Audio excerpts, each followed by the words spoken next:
गोपालपुर गांव में हरिया नाम का एक गरीब किसान रहता था।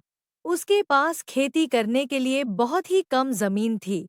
वह अपनी बेटी के साथ एक झोपड़ी में रहता था।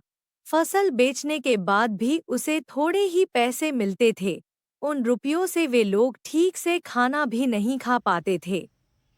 वह राजा के पास अपनी समस्या लेकर गया।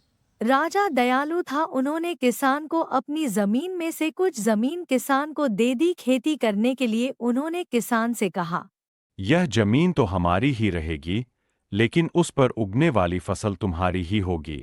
किसान ने राजा को बहुत बहुत धन्यवाद दिया। अगले दिन वह खेत में जुताई कर रहा था। तभी उसका हल किसी कठोर चीज से टकराता है। उसने वहां खोद कर देखा तो उसे सोने की एक ओखली मिलती है। किसान ओखली को अपने घर ले आता है।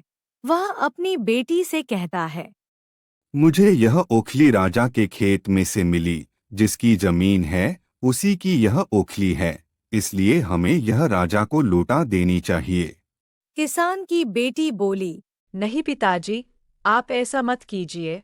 यदि राजा ने आपसे सोने की मुसल मांगी तो आप क्या करेंगे? आप इस ओखली को अपने पास ही रख लीजिए। लेकिन किसान को यह बात ठीक नहीं लगी।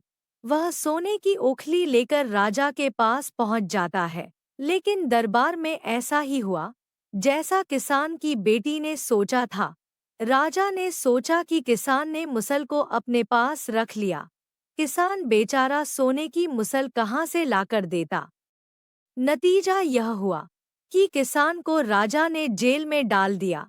जेल में किसान को ढक का खाना मिलता और ना पानी।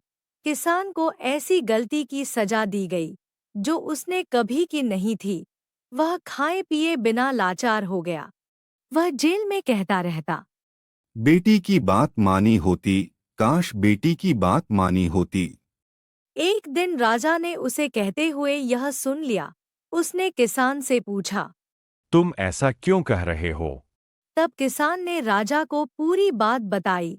राजा को अपनी गलती का एहसास हुआ।